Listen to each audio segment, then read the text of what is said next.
I guess I have to let you know, I've been having like a rough morning, so. It is a terrifying time for small business owners who've seen their incomes plummet. And it's even tougher for mom and pop shops. It is a popular coffee truck that is set to close.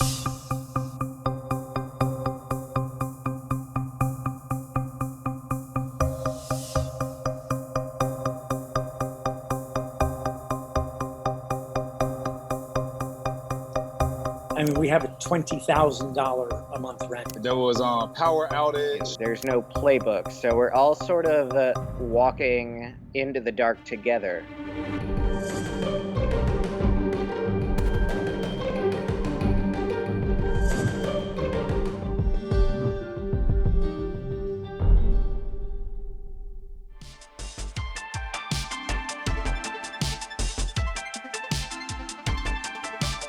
Nobody knows. There's nobody to ask for advice because nobody's done it before. And we're just all doing the best that we can. And sometimes it works and sometimes it doesn't, but you have no idea until you work it. You have to plan your next season and know that you're going to go into it with probably very close to $0 in the bank and live hand to mouth for a long time. We usually rely on about 70 to 75% of our total capacity being filled in order to make our ends meet. While we'd love to do a big blockbuster musical, we can't have, 30 people on the stage at the same time singing without masks. If even one person in the cast gets COVID, you have to shut everything down.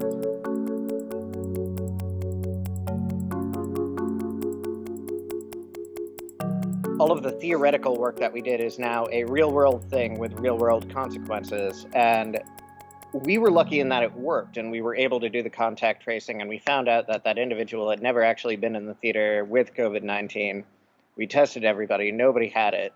Really, it took us 2.5 weeks to even get back to a functioning level, and it didn't even come here. There's no good solution when somebody in your workplace has it. Oh, yeah. It's all we could hope for. I might hit this door. But we have found, we think, a way forward with small cast shows, multiple at the same time, divided into casts that never meet each other, small audiences.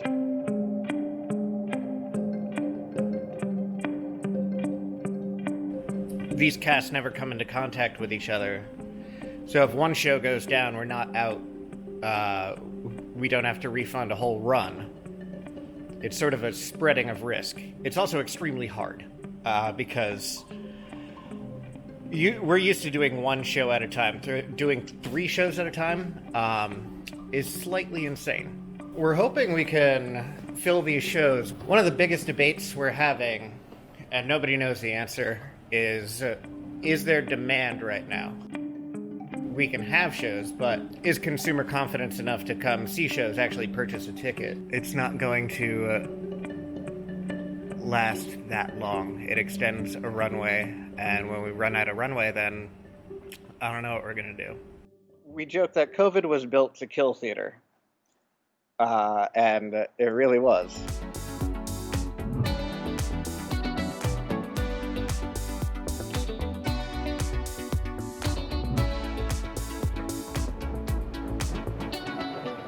There was a tornado that hit Chicago a couple days ago. We lost some trees. Unfortunately, some people have damaged vehicles, damaged homes. Clouds and strong winds moved in quickly, leaving all kinds of damage behind. There was power outage. Actually, where we live, we only lost internet. I mean, we were lucky because I did see some trees that fell and stuff like that, but it didn't hit any of our, it didn't hit our house or our cars, anything like that. But at the restaurant, I mean, I hope everything's okay. I did stop there really quick this morning to do inventory, so hopefully everything else is okay, because you know what would suck is if a refrigerator went out or something like that. I don't think any businesses were affected, especially from people who I speak to, but I think some homes were. Because the dining room's not open due to COVID, the entire restaurant is a kitchen now, essentially. So this is a pressure cooker. We had to make a special batch for this particular customer. The timer just went off, I think about 5 minutes ago, so obviously it's gonna have a lot of pressure, so we're gonna release that. Next week, we're going to have an all-team meeting. We're going to meet about just getting prepared. Like, we're going to bring everyone in. We added hand sanitizers on the outside of the bathrooms. The city's going to become a little bit more strict now because we lost revenue. And I think of it as like an opportunity. I'm like, I don't want anybody to have an opportunity to come into our business and say, hey, you know what, we're going to fine you because of X, Y, Z. So a big thing is cleaning, which we stopped brunch. We stopped brunch because it was slower due to the pandemic, but I'm hoping now that we have gained some new customers that maybe that'll increase our brunch a little bit. It also increase interest. During the protests, there has been a surge, and it's been very trendy to support Black-owned businesses. And I use the word trendy, but hopefully it's not gonna be just a trend. It'll be like a way of life, because we, as all business owners, we all need support. Because it was something we haven't experienced. Like, okay, we're serving everything to go, and now I know that this person's been waiting over an hour. Our delivery services that we've been having for years, they couldn't keep up as well. One of my first thoughts were, and I shared this with the team, is like, hey, we have a lot of new customers supporting our business. It's gonna be our job to keep them.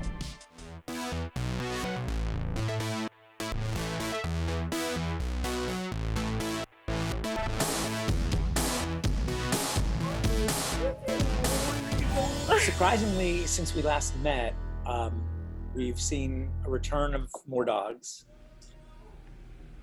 There are so many dogs in this town, and people are starting to realize that things are loosening up. So they leave the house, and all of a sudden they come back. The neighbor says, your dog was barking for 2 hours.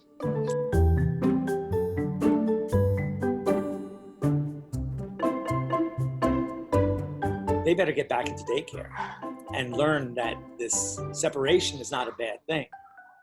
And so, we're fighting separation anxiety, which is an awful thing that people have created with their dogs by changing.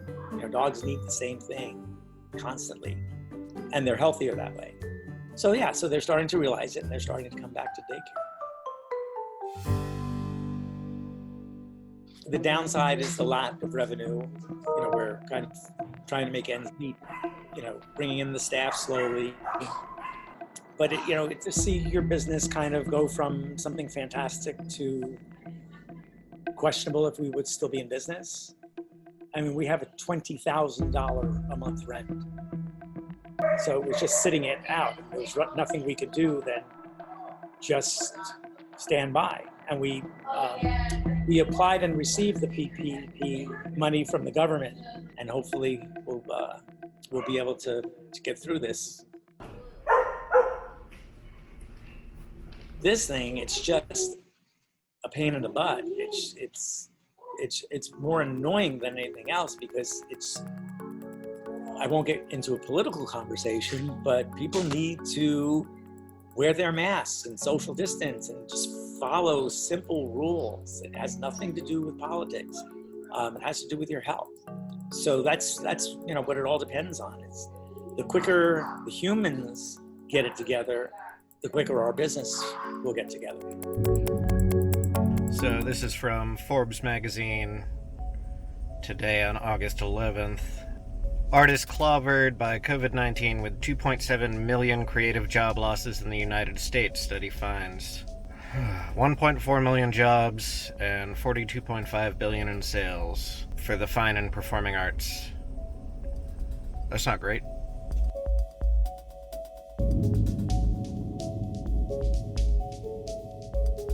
The federal requirements governing these funds and specific parameters of this program meant that not all nonprofit organizations were eligible for this funding. Unfortunately, a careful review of your application has determined that you are not eligible for a grant from this program. Something that would help us get through till the end of the year, and then today we got a notification that we were ineligible, which was frankly heartbreaking. The ineligibility was a paperwork error on the part of an accountant and an auditor that had nothing to do with us.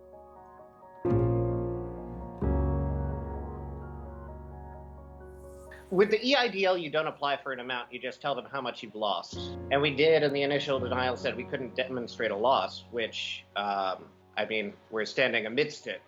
Our economic losses, with about 150 canceled performances, half of our annual, so maybe almost $800,000.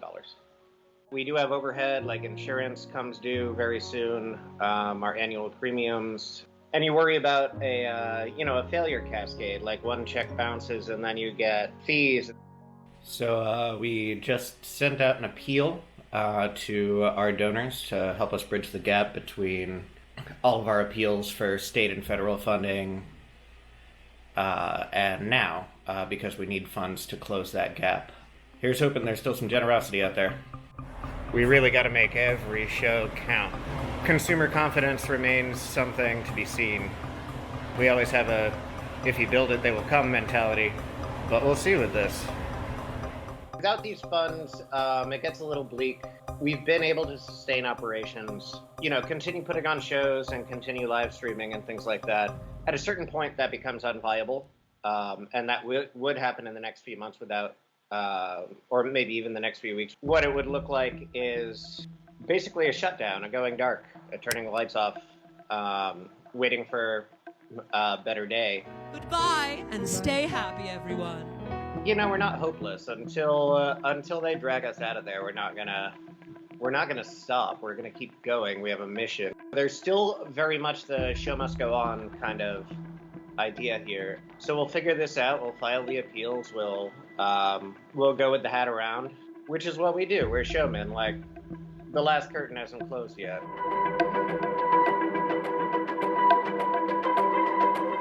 And I just finished doing a lot of shopping. That's all me right there. One of my things just tumbled over. Yeah, I'm at Restaurant Depot. We have one in our neighborhood. That's the canopy and everything. I had to park outside the canopy. It was so packed today. We were getting our brioche buns from a bakery. They went out of business, but right now we're gonna start making them ourselves. These are our homemade brioche buns.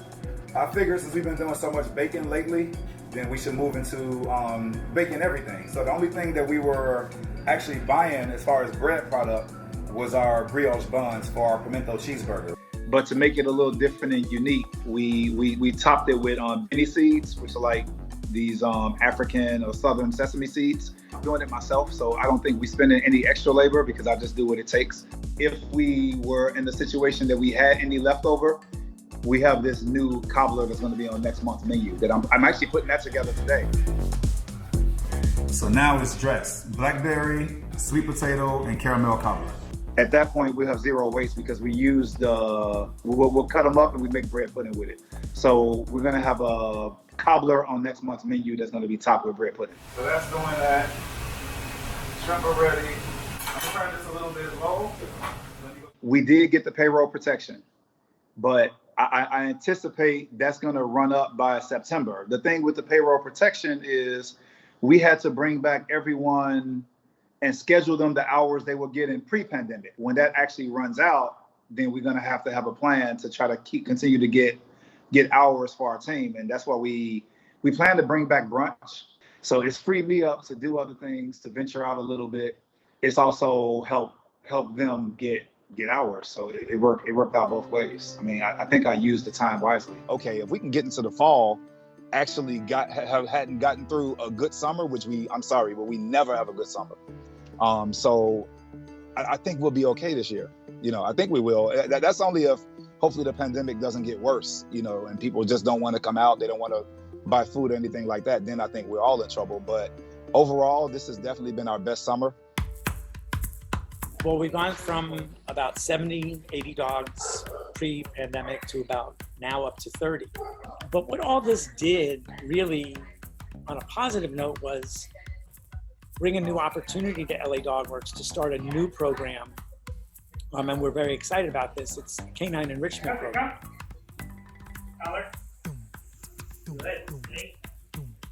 Normally what we did, we had a bunch of dogs playing in a 2,500 square foot indoor dog park. So what we decided to do, instead of letting them run amok, we are structuring a program. So they arrive at a certain time, there's going to be a membership.